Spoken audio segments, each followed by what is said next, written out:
Hello दोस्तों, मैं हूँ दिनेश के वोरा। आप सबका स्वागत है न्यूज़ टाइम पर। रादर कहा जाए कि रोज़ी-रोटी के ऊपर। दोस्तों, हमेशा की तरह रोज़ी-रोटी के अंदर हम डिस्कस करते हैं आपके वो विषय जो रोज़ाना की ज़िंदगी से जुड़े हुए हैं, जो कहीं न कहीं रोज़ आपकी पॉकेट को भी इफ़ेक्ट करते हैं, आपकी रसोई को इफ़ेक्ट करते हैं। इसके अलावा कभी-कभार जब आप थोड़ा बहुत पैसा इन्वेस्ट करना चाहते हैं, आजकल तो बहुत सारे डोमेन्स, टूल्स अवेलेबल हैं जहाँ आप इन्वेस्ट कर सकते हैं, ज़रूरी नहीं कि बैंक में रखें। स्टॉक मार्केट्स हैं, इसके अलावा क्रिप्टो करेंसी भी आ गई है, उसके ऊपर भी हमने एक एपिसोड किया था और जल्दी ही अगला एपिसोड भी उसके ऊपर आएगा। और भी कई जगह इन्वेस्टमेंट होते हैं, लोग सोने में भी इन्वेस्टमेंट करते हैं अपनी श्योरिटी के लिए, कहीं न कहीं पूरी दुनिया में किया जाता है। तो इसी चीज़ को ध्यान में रखते हुए आज हम एक ऐसे विषय के ऊपर बातचीत करने जा रहे हैं जिसका नाता या जिसका रिश्ता आपकी डेली इन्वेस्टमेंट के साथ में है और वो टॉपिक है ख़ास तौर से अभी जो घटा है, पेटीएम का जो आईपीओ आया था और उसके बाद जो उसकी लिस्टिंग प्राइस आई है और जो जिस पे वो बेचा गया है, वो दोनों में बड़ा फ़र्क है। तो पहले ही दिन उसके अंदर 27% का एक हमारे इन्वेस्टर्स को लग गया फटका और अच्छा खासा जेब को लगा झटका। और अभी तो सुबह फिर थोड़ा-सा डाउन था, अभी इस समय लेटेस्ट मैं देख नहीं पाया जब मैं प्रोग्राम कर रहा हूँ, तो मुझे पता नहीं कि अभी हालात क्या हैं, लेकिन फिलहाल वो माइनस में ही लग रहा है, ऐसा लग रहा है। ये विषय बड़ा इम्पोर्टेंट है और इसी विषय के ऊपर बातचीत करने के लिए हमारे पास जो हमारे अर्थशास्त्री मित्र हैं और बहुत बड़े जानकार हैं अर्थव्यवस्था के, वो हैं हमारे नयन पारिक भाई। नयन जी, स्वागत है आपका। Thank you so much Dinesh भाई। कैसे हैं आपके? उम्मीद है बिल्कुल अहमदाबाद में परिस्थितियाँ अच्छी हैं, कोविड वगैरह से अब सब कुछ थोड़ा बहुत रिकवरी अहमदाबाद हो में रही है। बिल्कुल वो जो डर था कि एकदम से कोविड हावी हो जाएगा वो नहीं है, तो एक वो अच्छी बात है। जितना डर था उतना मेरे ख्याल से एक बीच में 20,000 केसेस हो गए थे, पर उसके बाद थोड़ा सा राहत है। और लोग लग रहा था कि दिवाली में थोड़ा सा जो लोग बिना मास्क के और बिना झिझक के और बिना डर के एक दूसरे से गले मिले थे, उसके कारण शायद थोड़ा सा अ, डर था। पर मेरे ख्याल से जो फ्रांस में है, अमेरिका में है, उसके कंपैरिजन में we are much more blessed I think. भगवान की कृपा है और अच्छा चल रहा है। जी, बिल्कुल कृपा बनी रहे भगवान की और वो डर दूर हो और आपको एक डर और दूर करना है अभी। हमारे जो दर्शक हैं ना, वो जो इन्वेस्ट करके बैठे हैं बहुत सारे आईपीओज़ में और अब एक नई प्रथा भी आ गई है जो ख़ास तौर से जिसे क्या कहते हैं ना कि नए किस्म के आईपीओज़ जो हैं, जो टेक्नोलॉजी से रिलेटेड हमारे जो कंपनियाँ हैं, जो बेसिकली फ़ायदे में तो नहीं हैं लेकिन वो शायद अपनी वैल्यूएशन ऐसे जैसे-तैसे करवा लेते हैं और उसके लिए पता नहीं कितने तरीकों के वो क्या कहते हैं ना मेथोडोलॉजी यूज़ करते हैं। मैं तो नाम भी नहीं इतने जानता लेकिन कई किस्म की मेथोडोलॉजी यूज़ होती है जिसके द्वारा ये ज़ाहिर करने की कोशिश की जाती है कि हमारा वैल्यूएशन यहाँ है, यहाँ है, यहाँ है, कोई यूनिकॉर्न में चले जाते हैं, कोई किस में चले जाते हैं। तो पेटीएम के साथ जो हुआ उसने काफ़ी लोगों के यकीन को झकझोर कर रख दिया है और वो सोच रहे हैं कि जो आने वाले जो टेक्नोलॉजी इश्यूज़ होंगे, जो कंपनियाँ तो सारी लॉसेस में हैं, तो क्या उन्हें ये मॉडल अपनाना चाहिए कि एक लॉस मेकिंग कंपनी के अंदर आप इन्वेस्ट कर रहे हैं, फिर आप 8-10 साल का वेट करेंगे और मेरे ख्याल से एक कंपनी शायद मैक्वायर है, पता नहीं क्या है, उसने कहा कि हो सकता है फाइनेंशियल ईयर 30 में शायद पेटीएम ब्रेक इवन कर जाए और उसको थोड़ा बहुत फ़ायदा हो जाए। तो क्या लोग इस आसरे पर बाकी जो आईपीओज़ आने वाले हैं इसी किस्म के, तो कहीं एक गलत ट्रेंड तो नहीं स्थापित हो रहा है? सर, आपकी इसके ऊपर जो समीक्षा है बहुत ज़रूरी है। हमारे दर्शक, हमारे इन्वेस्टर बहुत डरे हुए हैं। अभी तक हम सिर्फ प्रॉफिट मेकिंग कंपनीज़ के अंदर इन्वेस्ट करते थे और उसी बेस पे आईपीओज़ आते थे। लेकिन लॉस मेकिंग आईपीओज़ आ रहे हैं सारे टेक्नोलॉजी जो सो कॉल्ड अपने आप को जायंट कहते हैं। ये सर बताइए क्या हो क्या रहा है इस दुनिया के अंदर? आपकी बिल्कुल बात सही है कि नई टेक्नोलॉजी के साथ समय बदल रहा है। पहले जी, तो ये हम लोग मानते थे कि भाई सेबी के द्वारा प्रमाणित जो प्रोस्पेक्टस निकलते हैं उसके थ्रू आईपीओ आते हैं, और उसमें सेबी और रेगुलेटरी अथॉरिटीज़ और जो हमारे मर्चेंट बैंकर हैं जी। वो सब तहकीकात बरतते होंगे, और उसके कारण जो प्राइस पे हम लोगों को जो आईपीओ मिलता होगा वो ऑलवेज अट्रैक्टिव होगा। ऐसी एक मान्यता हमारे सबके मन में थी कि जी, भाई आईपीओ आया है तो सही है। और लोग आईपीओ में यही एक फिक्र रखते थे अपने मन में कि मुझे लगेगा कि नहीं। तो क्या है, आईपीओ में आप जानते हैं कि कभी 25 टाइम ज़्यादा सब्सक्राइब हो जाता है, 50 टाइम ओवर सब्सक्राइब हो जाता है, 100 के ऊपर ओवर सब्सक्रिप्शन के इस साल में केसेस हुए हैं। तो इसीलिए वो एक लॉटरी सा हो गया। तो क्या लोग जी मानते हैं कि भाई ये लॉटरी है, लग गई तो फिर कोई मुश्किल नहीं है। तो जो जी भी एक मेन इसमें लोगों के मन में अनसर्टनिटी थी, लोगों के मन में जो दुविधा थी, वो ये थी कि मुझे लगेगा कि नहीं। पर लगेगा उसके बाद ये लॉटरी है, उसमें कोई लोगों के मन में ज्यादा डाउट नहीं था कि लग जी गया तो बस भगवान को ₹1.25 का प्रसाद चढ़ाऊंगा और जैसे बेचूंगा ऐसे मुझे अपना रिटर्न मिल जाएगा। ये समय बदल रहे हैं और आपने सही कहा कि हम जो रोजी रोटी के हमारे दर्शक हैं उनको कहना चाहेंगे कि आप इसको लॉटरी मत समझिए कि जी आपको ये यदि लग गया तो आपका मतलब एक फाइनेंशियल गोल खत्म हुआ, वो नहीं है। उसको वो ये दुनिया अगर मिल भी जाए तो क्या है, उसकी तरह देखना है कि भाई ये यदि आईपीओ में आपको लग भी गया तो उसमें क्या आपको मिलना है या नहीं मिलना है। जी तो 21 का जो हमारा इस साल है उसको आईपीओ के लिए बेस्ट ईयर माना जाता है अभी। और उसमें जो है वो 51 आईपीओ अब तक आए हैं जी और उसमें से 38 है वो करीब अबोव जो भी उन्होंने प्राइस पे ऑफर किया था उसके है। पर सामने मैं बता दूं कि 13-15 के करीब ऐसे हैं, विच मीन्स अबाउट 30%, जिसमें कि जो प्राइस पे उन्होंने ऑफर की थी उससे जी बिलो लिस्ट हुए हैं जी 30%। तो ये समझिए कि ये लॉटरी लग भी गई आपको तो ये लॉटरी में आपको 30% चांस है कि आपके पैसे कम हो जाएंगे जी और लिस्टिंग पे आपके जो भी भाव खुलेंगे वो आपने जो पे किया है उससे भी कम जी होने की संभावना है 30% केस में। इसीलिए जी इसको ये एक बहुत महत्व की बात है और समझिए। और इस साल को फिर भी सबसे बेहतर साल माना जाता है। तो 30% का समझिए कि जो 70% ऊपर लिस्ट हुए हैं उसके कारण जो गेन हुआ है उससे 21 के साल को बेस्ट ईयर फॉर आईपीओ माना जाता है और इतने आईपीओ आए भी है। इनफैक्ट आपने जैसे कहा वो कंपनी का आईपीओ तो सबसे बड़ा आईपीओ माना जाता है इंडियन हिस्ट्री में। तो इसीलिए उसमें नुकसान होना ये एक बहुत बड़ी बात है क्योंकि सर ऐसा नहीं है कि एक पहले नहीं हुआ है। इनफैक्ट सर आपको एक मैं बताऊं कि इससे ज्यादा जैसे वो सूर्योदया है उसमें कहीं हाँ 43% बिलो लिस्ट हुआ था।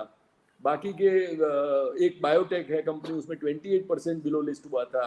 कार्टेक में आपका 30% बिलो लिस्ट हुआ था। तो ऐसे 30, 35, 40, 45% तक बिलो लिस्ट होने के उदाहरण मौजूद है इस साल में अपनी नजर के सामने अभी।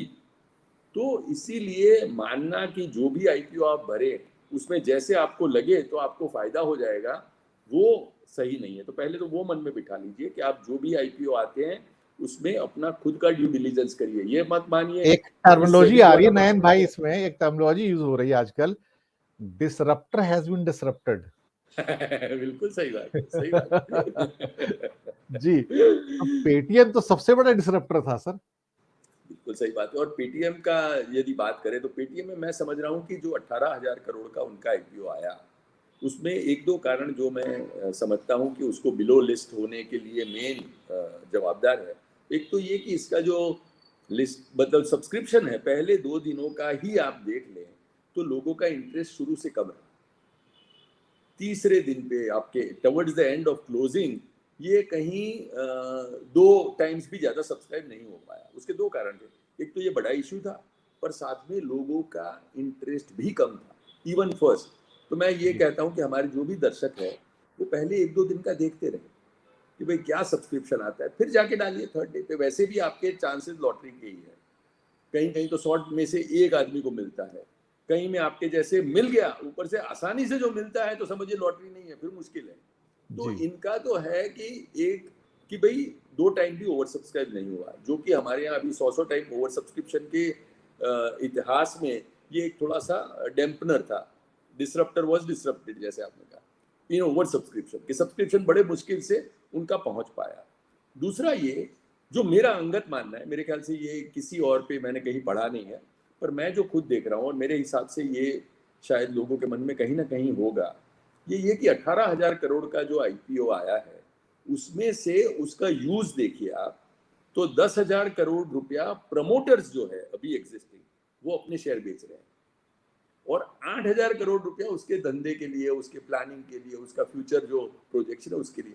तो जिस बिजनेस में या जिस आईपीओ में आधे से ज्यादा पैसा जो प्रमोटर ऑलरेडी है अंदर उनके निकलने के लिए हो, तो यदि प्रमोटर इतनी बड़ी मात्रा में निकल रहे हैं तो हम लोगों को लगता है कि भाई जो मेन आदमी जो इसको चला रहा है, जो इसके पीछे है, जो इसके साथ है, जो अब तक जुड़ा हुआ है, यदि वो एक बड़ी मात्रा में निकल रहा है, छोटा थोड़ा सा निकले कोई मुश्किल नहीं है उसकी कोई रिक्वायरमेंट के, पर यदि 18,000 करोड़ में से more than 50% is use for that, मुझे लग रहा है कि शायद ये भी एक कारण हुआ हो कि जो मेन कोर प्रमोटर बड़ी मात्रा में निकल रहे हो, तो उसमें जो नए हमारे इन्वेस्टर्स है वो जाके कितने पैसे कमा लेंगे, क्या सिचुएशन होगी।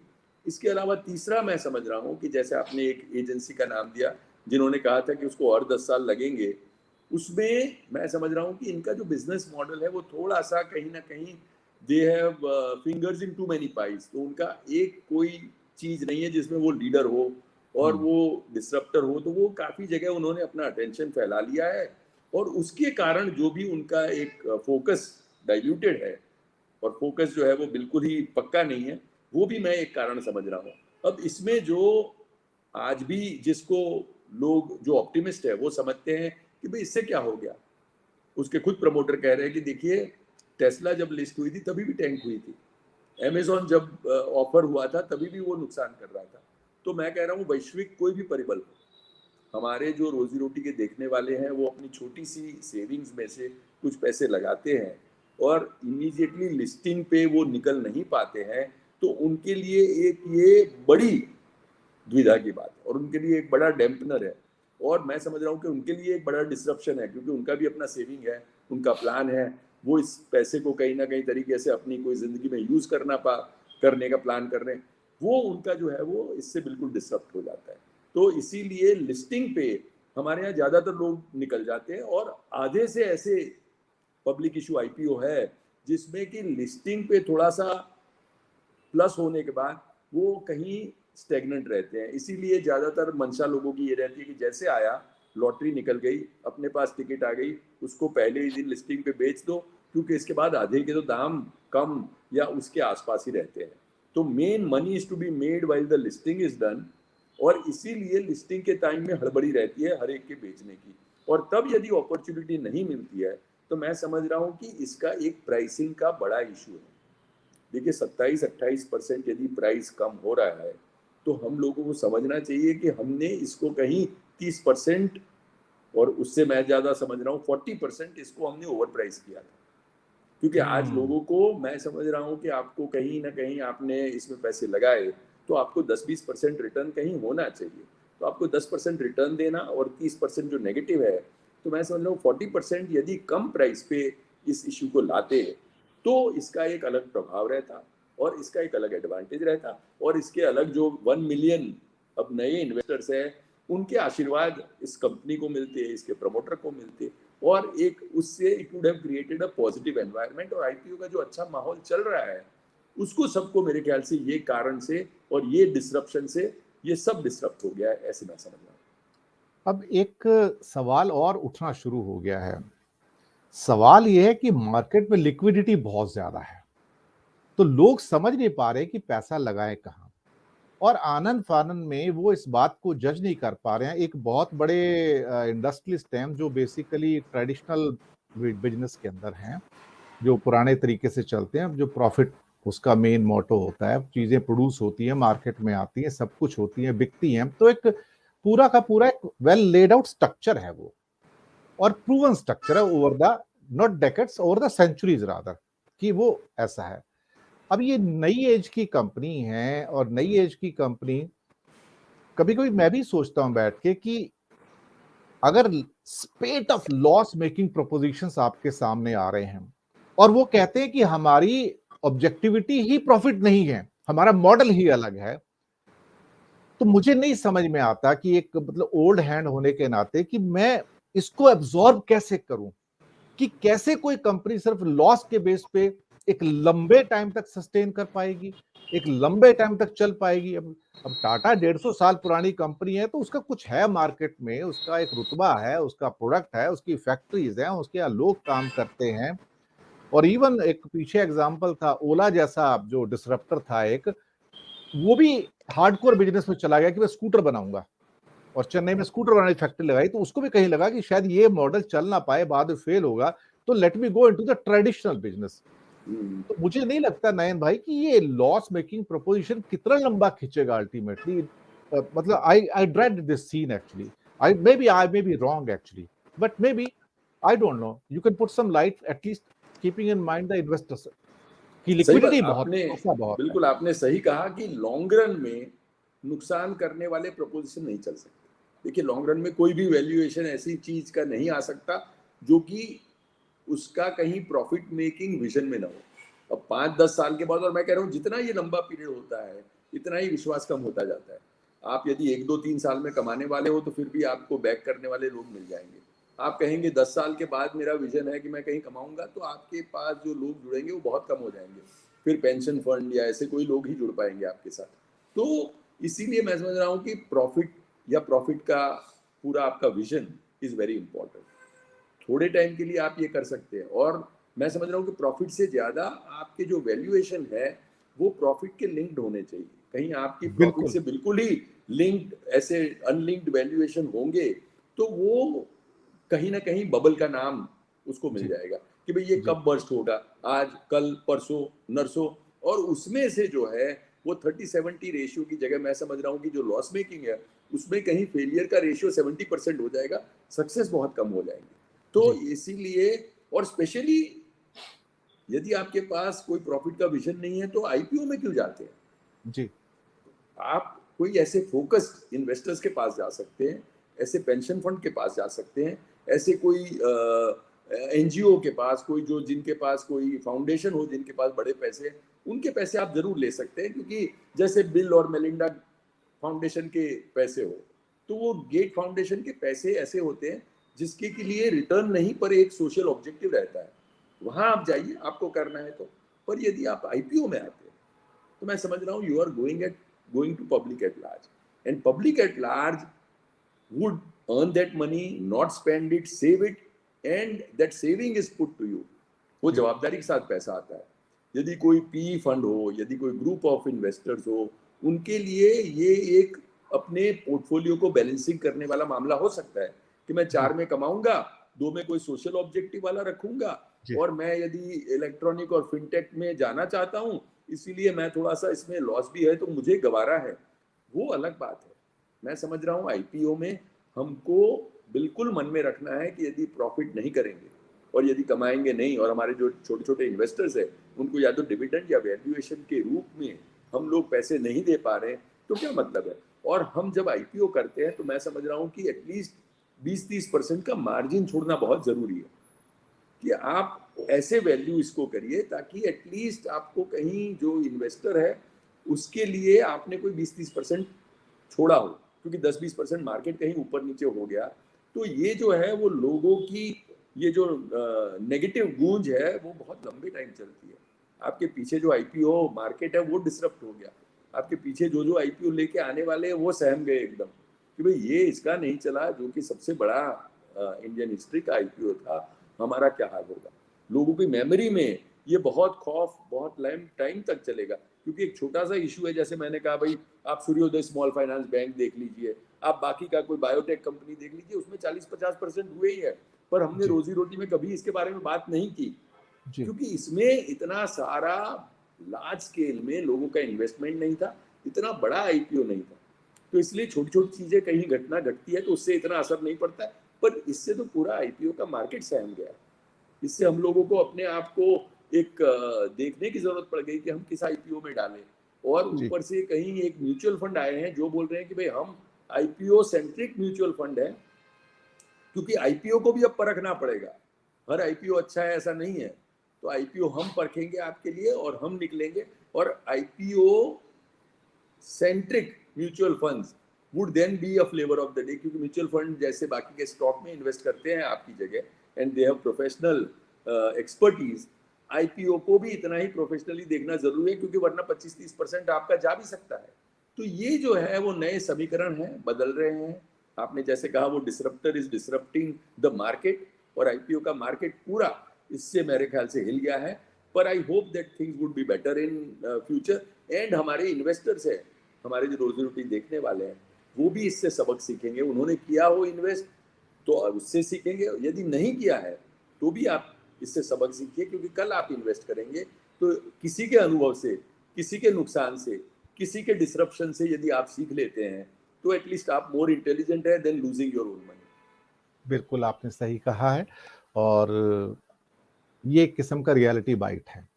लोगों को समझने की ज़रूरत है कि आंखें खोलकर, कान खोलकर, दिमाग खोलकर इन्वेस्ट करें। एकदम से झोंक में आके, एक भेड़ चाल जो होती है उसमें आके इन्वेस्ट मत करें, क्योंकि आपका नुकसान हो सकता है, और इसमें रिस्क फैक्टर हमेशा स्टॉक्स में रहते ही रहते हैं। तो दोस्तों, ये था आज का कार्यक्रम, और जाने से पहले कोई एक आखिरी टिप्पणी आप करना चाहें हमारे दर्शकों के लिए 30 सेकंड के अंदर? मैं समझ रहा हूँ कि हम लोग रोजी रोटी में, और मैं दिनेश भाई से बात कर रहा हूँ कि ऐसे जो इन्वेस्टमेंट वाले ऑप्शंस है उसके बारे में कहीं ना कहीं आपके लिए थोड़ा सा एक इंसाइट्स लाते रहेंगे।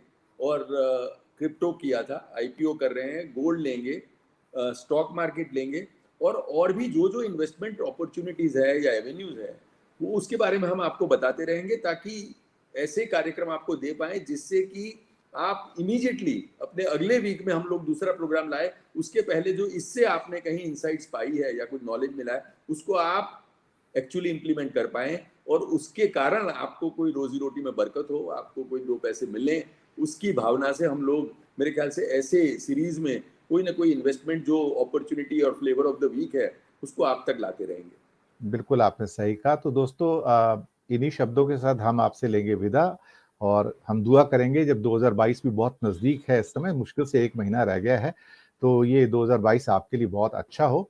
और ख़ास तौर से क्योंकि ये अलग किस्म का साल होगा कोविड से निकल के, लेकिन सावधानी छोड़ने का साल नहीं होगा। तो बिल्कुल ही आंखें बंद करके मत रखिएगा, क्योंकि दुनिया में कई बार बदलाव किस तेजी से होते हैं पता नहीं लग पाता है। उन बदलावों के ऊपर अपनी नजर रखिएगा, और तीखी नजर रखिएगा, कहीं ऐसा ना हो कि झोंक में आके जिंदगी भर की आपकी कमाई किसी एक कोने में चली जाए, और उसके बाद आप क्या कहते हैं ना, तरसते रह जाएं, या पछताना पड़े बाद में आपको। तो ये मत कीजिएगा आप। इन्हीं शब्दों के साथ लेंगे विदा, और नयन भाई का करेंगे शुक्रिया अदा कि उन्होंने कीमती समय निकाला, हमारे साथ आए। तो थैंक यू दर्शक सर। मित्रों, बहुत जल्दी मुलाकात होगी अगले मुद्दे के साथ, अगले मेहमान के साथ, और इसी शो के ऊपर बहुत जल्दी। धन्यवाद आप सबका।